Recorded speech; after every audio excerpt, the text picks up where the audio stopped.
اعوذ باللہ من الشیطان الرجیم، بسم اللہ الرحمن الرحیم۔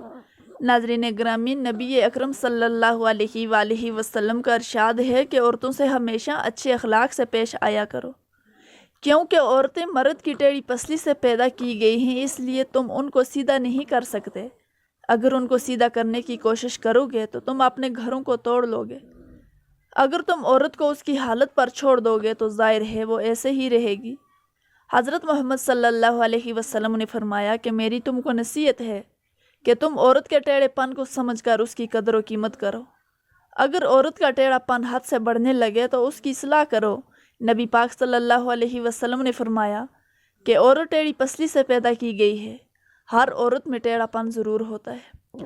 اگر تم عورت کے ٹیڑھے پن کو اس کی عادتوں سے الگ کر دو گے تو عورت عورت نہیں رہے گی، کیونکہ عورت کا ٹیڑھا پن اس کی فطرت کا حصہ ہے، جس سے عورت کبھی بھی جدا نہیں ہو سکتی۔ مردوں کو عورت کے ٹیڑھے پن کو قبول کرنا پڑے گا۔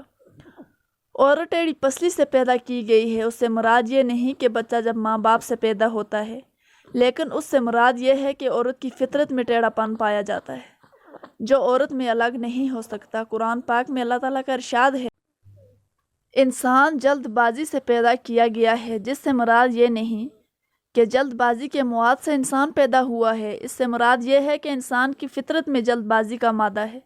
اسی طرح ٹیڑھی پسلی سے پیدا ہونے والے سے مراد یہ ہے کہ عورت کی فطرت میں بعض ایسی فطرتی پائی جاتی ہیں جس کو کبھی ہم بھی عورت سے الگ نہیں کر سکتے۔ اگر کسی مرد کے دل میں یہ سوال پیدا ہو کہ کون سی چیز عورت میں ٹیڑھے پن سے پیدا ہوئی ہے، یہ بات تو ہر انسان سمجھ سکتا ہے کہ عورت کے ٹیڑھے پن سے جذبات اور اس کی طبیعت مراد ہے۔ وہ کس طرح ہر بات کا مطلب الٹ دیتی ہے جو ایک عجیب و غریب انداز میں ظاہر ہوتا ہے۔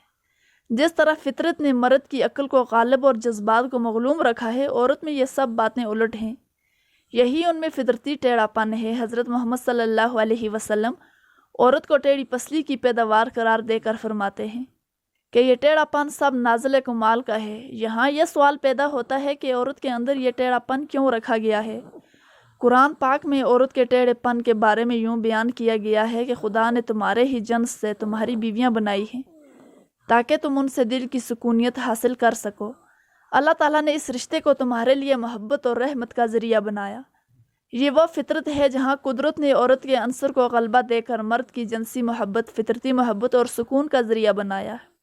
یہ بات تو ظاہر ہے کہ جذبات کے ساتھ ٹیڑھا پن لازم و مظلوم کے ساتھ ہے۔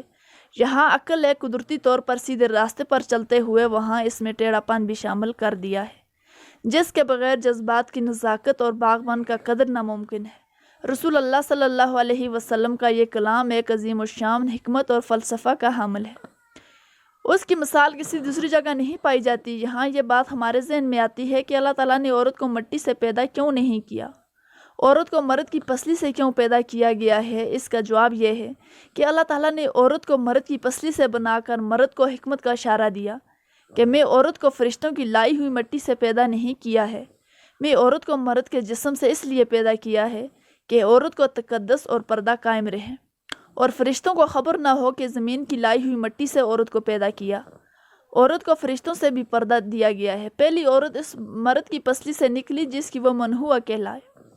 اب بات کرتے ہیں کہ عورت ٹیڑھی پسلی سے ہی کیوں نکلی ہے؟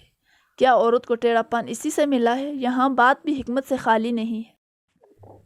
انسان کے جسم میں پسلی کے پیچھے بے شمار نازل چیزیں چھپی ہوئی ہوتی ہیں۔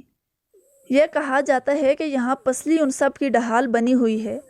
اللہ تعالیٰ نے عورت کو پسلی سے پیدا کر کے یہ نہیں فرمایا کہ عورت میں ٹیڑھا پن ہے، بلکہ اللہ تعالیٰ نے عورت کو مرد کی پسلی سے پیدا کر کے یہ بات سمجھا دی کہ ضرورت پڑنے پر عورت تمہاری ڈھال بن سکتی ہے۔